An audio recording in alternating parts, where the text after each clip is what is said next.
감사합니다. 족발집에서 또 이렇게 생일 하시는데 네. 귀한 생일날에 어떻게 하필 또 이렇게 족발집 오셨어요? 제가 마케팅 회사를 운영하고 있잖아요. 제가 블로그도 운영을 하고 있거든요. 체험단으로 족발집을 한번 신청해봤는데 채택이 돼가지고 생일 겸 체험단을 하기 위해서 족발집을 선택하게 되었어요. 로하트 마법사예요.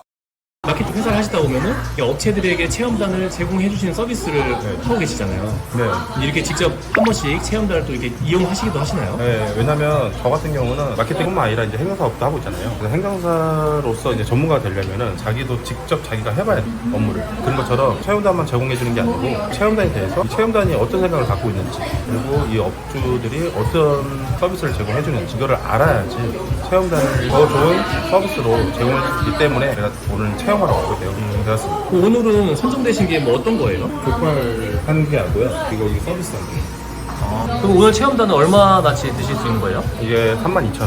그럼 일반 사람들이 이렇게 체험단 같은 걸 이용하면서 한 번씩 네. 저녁도 공짜로 먹고 하려면 어떻게 할 수 있나요? 그러니까 블로그에도 지수가 있어요. 그 지수를 올려놔야 돼요. 그래서 체험단을 선택을 하는 게 선착순을 선택하는 게 아니고 예를 들어서 20명을 뽑는데 100명이 왔어요. 그러면 그 중에서 지수가 높은 사람들이 선정이 잘 되거든요. 그렇기 때문에 블로그를 꾸준하게 그리고 글도 잘 작성하셔야 되고 그리고 네이버 노직을 제대로 파악하셔가지고 항상 발전되는 블로그를 만들어 놓으면 저녁밥은 공짜로 먹을 수 있습니다. 그러면 그렇게 블로그 체험단 같은 거를 오늘 신청하는 사이트 같은 게 있는 거예요? 여러 군데가 있죠. 유명한 레뷰도 있고 뭐 여러 군데 있는데 그거는 자기의 선택에 따라서 진행하시길 바라고요. 그럼 우리가 부업으로 이렇게 블로그를 운영하면서 소소하게 저녁도 한번 공짜로 먹을 수 있고 네. 하는 의미로서 블로그 운영하는 것도 괜찮겠네요. 그렇죠. 저 같은 경우는 점심도 먹고 회식도 하고 아 진짜요? 네 겸사겸사 먹어보는 게 더 좋지 않을까요? 근데 블로그 글을 쓴다는 게 네. 생각보다 어렵지 않아요? 그거에 대해서 공부를 좀 하셔야 돼요. 이 두 가지가 있어요. 음식점에 대한 블로그와 전문가에 대한 블로그. 전문가에 대한 블로그는 고객들한테 좋은 정보를 제공해주겠다 이런 마인드로 쓰시고 음식에 대한 블로그는 사실 있는 그대로 작성하시는 게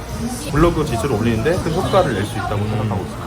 그럼 저처럼 이게 블로그를 한 번도 안 해본 사람들은 블로그를 시작하고 한 얼마 정도 있으면 이렇게 체험단으로 뽑힐 수 있는 수준이 되나요? 제가 이제 블로그를 두 가지를 운영하고 있는데요.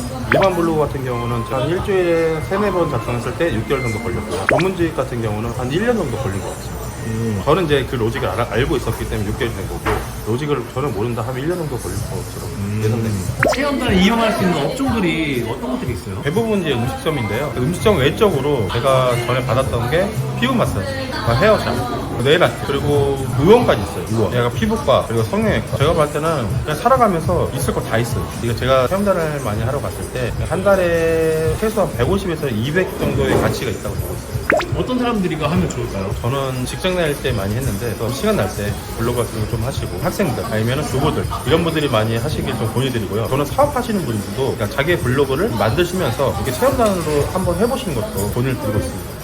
사업하시는 분들, 전문가들 자기 블로그를 한번 운영을 해보세요. 체험단을 하시면 길이 보일 겁니다. 그리고 활용할 수 있는 것들이 체험단 이런 것도 있고 또 다른 것도 있어요? 이제 기자단이라는 거 있어요. 일반 사람들은 기자단이라고 하면은 기자인 줄 알아요. 안 좋은 일만 취재하는 사람들이 기자잖아요. 그러니까 안 좋은 음식점에 대해서 알린다는 사람을 기자단이라고 생각하는 사람이 있는데요. 그게 아니고요. 그냥 말 그대로 체험단은 음식점에 와서 음식을 먹어보고 체험을 하고 리뷰를 작성해주는 거고요. 기자단 같은 경우는 인터넷 같은 거 찾아보고 이 업체가 어떤 음식점이겠다 이렇게 추정을 하고 글을 작성해주는 그냥 기자단이라고 생각하시면 됩니다. 예를 들어서 족발집 기자단이다라고 하면 와서 족발을 먹고 가는 게 아니에요? 그렇죠. 족발을 먹고 가는 게 아니고 이 족발에 대해서 사진이나 리뷰를 이제 찾아보시고 이 족발이 어떤 곳이겠다 추정해서 작성하는 사람들입니다. 그러면은 자기들이 얻는 게 뭐예요? 그분들한테는 돈이 나가요. 현금이 나가는 거고 체험단한테는 돈이 나가는 게 아니고 음식이 나가는 거고 근데 돈이 우리가 먹었던 32,000원보다는 덜 나가거든요. 사실 피부 마사지 같은 경우도 올 때마다 피부 마사지 할 수 없잖아요. 그런 분들은 대부분 기자단을 하고 계시고 그리고 변호사, 특히 이혼 변호사 이혼을 체험할 수 없잖아요. 아니면 폭행 전문 변호사, 마약 변호사 마약을 우리가 체험할 수 없잖아요. 이런 분들은 이제 기자단을 많이 이용하시죠.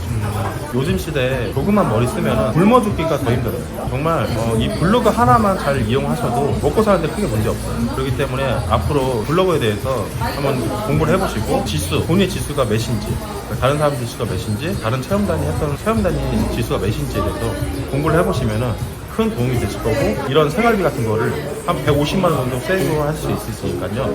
블로그를 이용해 보시기 바랍니다. 이상 로마였습니다.